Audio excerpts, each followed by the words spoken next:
అందరికీ శనార్థులు బాగేనా? ఇక మరి తగ్గేదేలే మీ నరసేతాతతో రప్ప రప్ప ఇక సురువు చేసుకుందాము.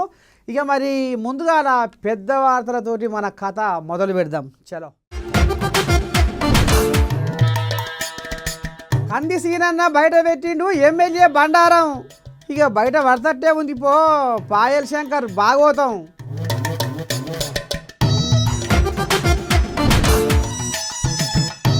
నా ఇలాకకు నేనే పెబ్బ, ఎవరన్నా వస్తురో అనిపిస్తా అబ్బా.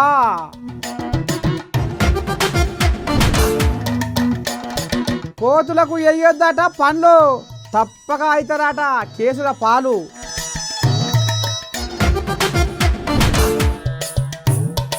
పిసిసి పెబ్బ మహేష్ కుమార్ గౌడ్ మాట, ఇక బీఆర్ఎస్లో ఉంటుందట 3 ముక్కల ఆట. ప్రజలే నా కుటుంబం, ప్రజలే నా ఆస్తిపాస్తులు, ప్రజలే నా సర్వము, ప్రజలే నా 2 కళ్ళు, ప్రజలే నా ఊపిరి, ప్రజలే నా పంచప్రాణము అని అసెంబ్లీ ఎలక్షన్లలో కాళ్ళకు గిరికలు కట్టుకొని కంది సీనన్న మోత మోగించిండు. ప్రతి ఒక్కరికి నేను వస్తే మీ కష్టాలు తీరుస్తా, మీ కన్నీళ్ళు దూడుస్తా అని చెప్పుకొస్తే ఇక మరి ఎట్లయిందో ఏమైందో కానీ మొత్తానికి ఇగో ఇప్పుడు ఆదిలాబాదులో పాయల్ శంకర్ భాగవతము ఎట్లా ఉంది, ఏంది ఏం కథ అనేది ఆయన నోటనే పూస కూర్చున్నట్టుగా తోసిపోకుండా చెప్పుకొస్తుండు. ఏందో ఇందంపారి తన తత్వం మానవత్వం అని నిత్యం అన్నదాతగా మారి ఎంతోమంది వందలాది మందికి కడుపు నింపుతూ కడుపేదల కన్నీళ్లు దూడుస్తూ ఏ ఒక్కరు ఆకలి కేకలతో కడుపు మార్చుకొని బతుకొద్దని దయాగుణముతోటి నిరుపేదల చీకటి బతుకులు వెలిగించాలని కలలు కంటుండులా మన కంది శ్రీనివాసరెడ్డి. చెదిరిన మేఘమే మనిషి జీవితము, కానీ చేసిన త్యాగం ఇలలో శాశ్వతం అనే నినాదంతో ఎంతోమందికి స్ఫూర్తిగా ఆదిలాబాదులో ప్రజాసేవా భవన్ పేరిట ప్రజలకు నిత్యం అన్నదానం అందిస్తూ ఆపద్ బాంధవుడిగా అడుగులు వేస్తుర్రుల్లా కంది శ్రీనివాసరెడ్డి, కంది మౌన శ్రీనివాసరెడ్డి. నిరుపేదల తలరాతను మార్చాలని కంకణం కట్టుకొని ఆదిలాబాదు కాంగ్రెస్ పార్టీ నియోజకవర్గ ఎమ్మెల్యే అభ్యర్థిగా పోటీ చేస్తే ఇక ఓర్వలేని కొంతమంది శక్తులు జనాలను తప్పుదోవ పట్టించి బీజేపీ ట్రాప్లో పడేసి మాయ మాటలతో ఎమ్మెల్యేగా పాయల్ శంకర్ను గెలిపిస్తే ఇక పగటి వేషాలు వేసి పంగనామాలు పెడుతుండట ఆదిలాబాద్ జనాలకు. అయినా ఓటమితో వెనకడుగు వేయకుండా ఆదిలాబాద్ జనాలు నన్ను ఓడగొట్టిరు అని మనసులో పెట్టుకోకుండా ఇక మరి ఎమ్మెల్యే పాయల్ శంకర్ దౌర్జన్యాలపై గర్జించే పులిబిడ్డలాగా ముందుకు దూసుకుపోతుండులా మన కంది శ్రీనివాసరెడ్డి. ఇక ఎమ్మెల్యే పాయల్ శంకర్ ఇచ్చిన మాటకు కట్టుబడి లేకుండా ఇష్టారాజ్యంగా పాలన సాగిస్తూ అన్యాయాలతో అక్రమాలతో మంది కొంపలు ముంచుతూ ఆఖరికి సర్కారు భూములు కూడా దిగమింగి అసైన్ భూములు కూడా ఆక్రమిస్తుండులా ఈ శుద్ధపూస పాయల్ శంకరు. ఇక మరి నీ తతంగం గిట్లా ఉంది అని ఆధారాలతో సహా 100 కోట్ల విలువైన ప్రభుత్వ భూమి 2 ఎకరాల అసైన్ భూమి కబ్జాలకు గురైందని పాయల్ శంకర్ భూభాగోతాన్ని కుండ బద్దలు కొట్టి తోసుకోకుండా పూస వచ్చినట్టుగా కాగితాలతో సహా బయట పెట్టినాక ఇప్పుడు ఆదిలాబాద్ జనాలకు అర్థమవుతుందట, అరే మనం తప్పు చేసామని. ఇక ఈ రకంగా బగ్గా ఆలోచనలో మునిగి తేలుతుర్రాట ఆదిలాబాద్ జనాలు.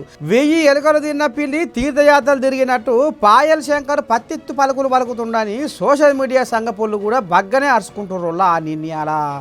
మొత్తానికి ఎమ్మెల్యే పాయల్ శంకర్ ఎసోంటి డాక్యుమెంట్లు లేకుండా 110 కోట్ల విలువైన సర్కారు భూమిని మింగి భూ బకాసురుడు అయ్యిండని ఆదిలాబాద్ జనాలు మాత్రము అగ్గి మీద గుగ్గిరమై బగ్గున మండిపడుతున్నాడనులా. ఇప్పటికైనా నిజమేందో తెలిసిపోయింది అనుకో రాదురే.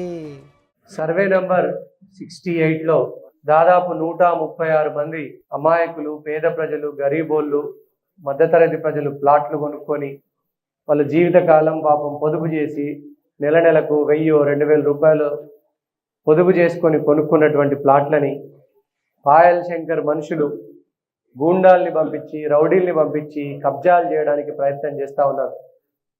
ఎంత దారుణం అంటే పాపం వాళ్ళు నా దగ్గరికి ఈరోజు రావడం జరిగింది. వారందరూ కూడా సంతకాలు పెట్టి మరి నాకు మెమోరాండం ఇవ్వడం జరిగింది. సర్వే నంబర్ 68లో ఈ గరీబోళ్ళు, పేద ప్రజలు, మధ్యతరగతి ప్రజలు పాపం కొనుక్కున్నటువంటి ప్లాట్లని పాయల్ శంకర్ యొక్క గూండాలు, రౌడీలు దౌర్జన్యంతో కబ్జా చేయడానికి ప్రయత్నం చేయడం ముమ్మాటికి ఇది అంగీకారం కాదు. ఆదిలాబాద్ ప్రజల్ని నేను ఒకటే చెప్తా ఉన్నా, ఈ రౌడీల మీద, గూండాల మీద, కబ్జాకోర్ల మీద తిరగబడండి. నేను మీకు అండగా ఉంటా, నేనున్నా మీకు, మే ఆప్కే సాథ్ रहता हूं. మీరు గట్టిగా అండగా ఉంటా నేను, మీరు గట్టిగా తిరగబడండి. ఎవరు భయపడాల్సినటువంటి అవసరం లేదు. కబ్జాలకు సంబంధించినటువంటి వివరాలు మాకు ఇవ్వండి, తప్పకుండా దీన్ని మీ భూమిని మీకు చెందేటట్టు మేము ప్రయత్నం చేస్తాం. నేను ఎప్పుడు కూడా మీతో ఉంటా. ఎంత పెద్దోడు వచ్చినా పాయల్ శంకర్ భూ కబ్జాల గురించి మీరు నాకు డైరెక్ట్గా మీరు నాకు వచ్చి ఫిర్యాదు చేయవచ్చు. ఇది ఆదిలాబాద్ల ప్రజల భూముల్ని లాక్కోవడానికి ప్రయత్నం చేయడం, ప్లాట్లు కొన్న వారి యొక్క దగ్గర నుంచి లాక్కోవడానికి ప్రయత్నం చేయడం, ఇది ముమ్మాటికి దౌర్జన్యమే, రౌడీయిజమే, గూండాయిజమే. ఈ గూండాయిజం మన ఆదిలాబాద్లో ఇంతవరకు లేదు, రానివద్దు కూడా. ఈ బాధితుల పక్షాన నేనుంటా, నేను పోరాడుతాను. ఈ సందర్భంగా మీకు మాటిస్తున్నా, మీకు న్యాయం జరుగుతుంది ఈ సందర్భంగా నేను తెలియజేస్తాను.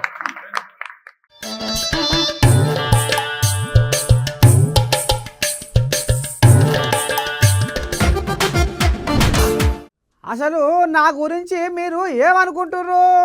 అరే జరనన్న మీకేమైనా ఇంగిత జ్ఞానం లేదేమే అని పాడైపోరు. నేను తెలంగాణ ఉద్యమ కారుణ్ణి.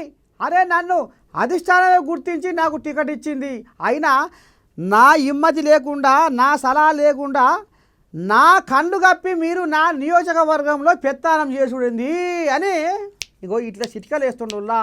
ఎవరు ఏంది ఏం కథ ఆ ఎమ్మెల్యే ఎవరో అనుకుంటురా? ఇక చూడు భాగవతం వర్గంలో మీ పెత్తానం ఏంది? అసలు నా గురించి ఏమనుకుంటుర్రు? నా ఇలాకాలో ఎందుకు ఏలు పెడుతుర్రు? నేను దర్శకుంటే నాకు మనసుకు వస్తే ఏం చేస్తానో నాకే తెలియదు.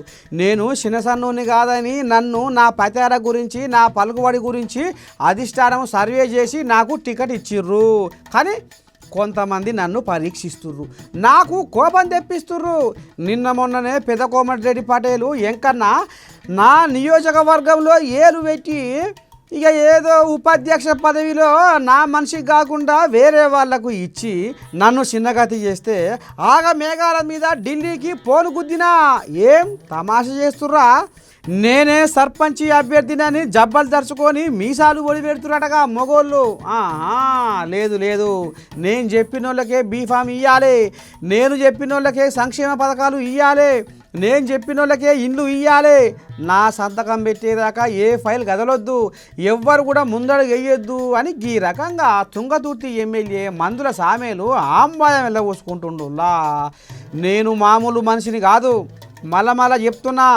నన్ను తెలంగాణ ఉద్యమకారునిగా కాంగ్రెస్ అధిష్టానం గుర్తించింది. అందుకే నాకు తుంగతుర్తి టికెట్కు ఎంపిక చేసింది.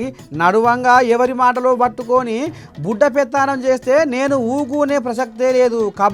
కబడ్డీ ఆడుతా ఏమనుకుంటుర్రో మీ పానానికి అని సొంత పార్టీ వాళ్ళకే సురుకులు పెడుతుండులా తుంగతుర్తి ఎమ్మెల్యే మందుల సామేలు. ఇక అసలు ముచ్చట ఏంటంటే, కొంతమంది కాంగ్రెస్ కార్యకర్తలు సామేళ్ళు కాదని మంత్రి కోమటిరెడ్డికి ఫోన్లు చేసి ఇక పనులు చేయించుకుంటుర్రాట. దగ్గరికి పోయి షెడ్డో పడ్డో వ్యవహారాలు పదవులు గుంజుకుంటుర్రాట. అమ్మా, నాకు తెలియకుండా ఈ కథ ఎట్లా అవుతుంది అనేది ఇక సామేలకు బాగా మనసులో తట్టి కడుపంతా మురిగి పాడవుతున్నాడనులా. ఇక గందుకనే మందుల సామేలు ఊకుంటాడు. నీ దండం పెట్టి ఇక రాశి రంపాన కొట్టుకుంటా ఎవరన్నా నన్ను ఎలిగించుకుంటే వాళ్ళ అంతు చూస్తా అన్నట్టుగా ఈ రకంగా ఇటు కార్యకర్తలకు అటు ఎమ్మెల్యే మంత్రులకు పరోక్షంగా సవాలు ఇసుకొచ్చిండులా.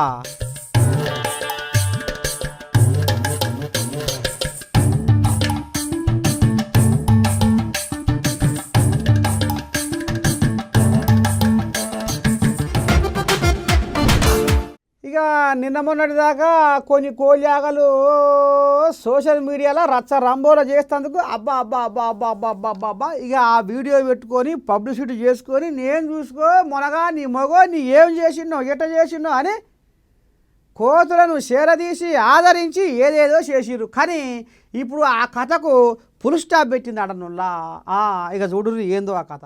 అయ్యో ఓ కోతి, తిండి కోసం నువ్వు అల్లాడుతున్నావా? అయ్యో ఓ కోతి, అయ్యో ఓ కోతి నీకు తిండి పెడితే మా మీద కేసులే అయ్యో ఓ కోతి వానరమంటే హనుమంతుడని భక్తితోటి కొలుస్తాము వానరమంటే హనుమంతుడని భక్తితోటి కొలుస్తాము ఆ భగవంతునికి ఆహారం అందిస్తే జైలులో వేసి సంపుక తింటుర్రు అయ్యో ఓ కోతి తిండి కోసం నువ్వు అల్లాడుతున్నావా అయ్యో ఓ కోతి అయ్యో ఓ కోతి నీకు తిండి పెడితే మా మీద కేసుల అయ్యో ఓ కోతి ఇక అసలు ముచ్చట ఏంటంటే అడవులల్లో ఉండాల్సిన కోతులు ఊర్లలకు వస్తున్నాయంటే దానికి కారణం ఎవరు ఈ నరలోకమే ఈ ఇచ్చంత్రాల మనుషులే అని ఫారెస్టు అధికారులు కుండ బద్దలు కొట్టి చెప్పుకొస్తుర్రులా అడవులలో స్వచ్ఛమైన పండ్లను తిని బతికే కోతులకు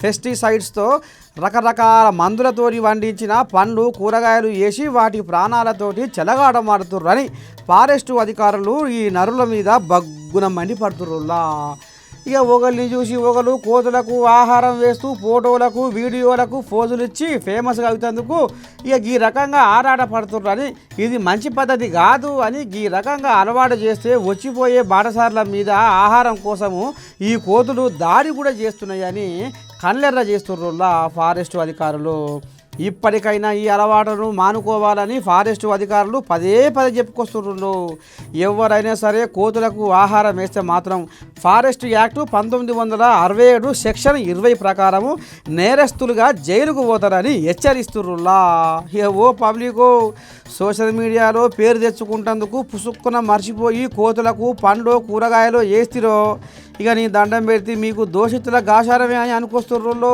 ఫారెస్ట్ అధికారులు తస్మాత్ జాగ్రత్త పైలం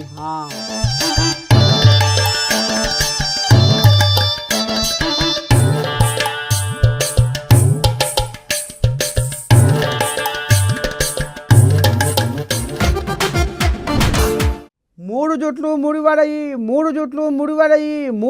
ముడివడయి అని పెద్దలు అంటుండేది అచ్చరాల ఇప్పుడు గదే మాట ముంగట వేసుకుంటూ పీసీసీ పెబ్బ మహేష్ కుమార్ గౌడ్ అసలు ఎక్కడివి 3 జుట్లు అంటే బీఆర్ఎస్లో 3 ముక్కలాట నడుస్తుందట ఇక నీ దండం పెడితే ఇటు మళ్ళీ కవితమ్మది ఓదారి అటు మళ్ళీ అన్నది కేటీఆర్ది ఓదారి ఇటు మళ్ళీ బావది హరీష్ రావుది ఓదారి ఇక మరి ఈ దారి ఆ దారి గోదారి ఏ దారో ఒక్కసారి ఏం జరుగుతుందో మనం కూడా పోదాం పరి ఆ దారి పొంచి ఇక తెలంగాణ పీసీసీ పెబ్బ మహేష్ కుమార్ గౌడ్ నెత్తి ఇరబోసుకొని పన్ను బిగ్గరబట్టి ఇక ఒక గుసగుస మాత్రం బయటికి ఇడిచిపెడితే అది తెలంగాణ చుట్టూతా గిరక తిరిగినట్టే తిరుగుతుందిర్రా నిన్నయాల ఇక మరి ఇంతకు ఏంది ఆ గుసగుస అంటే బీఆర్ఎస్ పార్టీలో ఎమ్మెల్సీ ఎన్నికలకు అభ్యర్థులే కరువు అయ్యిర్రు అని ఓ దిక్కు ప్రచారం నడుస్తుంటే అసలు బీఆర్ఎస్ పార్టీలో 3 ముక్కలాట నడుస్తుందని మహేష్ కుమార్ గౌడ్ పీసీసీ పెబ్బ కుండ బద్దలు కొట్టనే కొట్టిండ్రులా ఇంతకు ఏందో ఆ 3 ముక్కలాట అనుకుంటుర్రా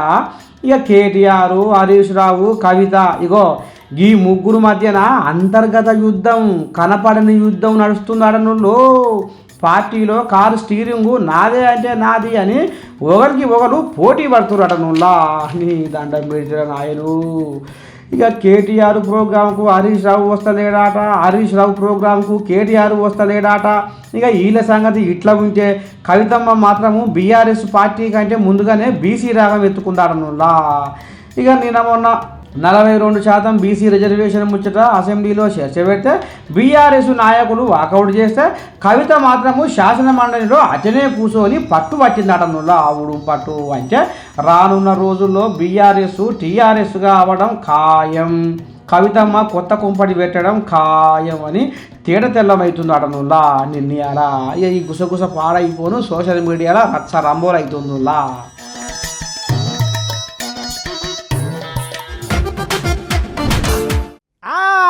ఎట్టున్నాయి రప రప రప రప రప రప ఇక రేపు కూడా మరి ఇదే యాళ్ళ కలుసుకుందాం అంతవరకు దాకా మీరు ఏం చేయాలి చూస్తూనే ఉండాలి మన ఏఎన్ఎన్ న్యూస్ ఉంటా శనార్థి అందరికీ నమస్తే పబ్బతి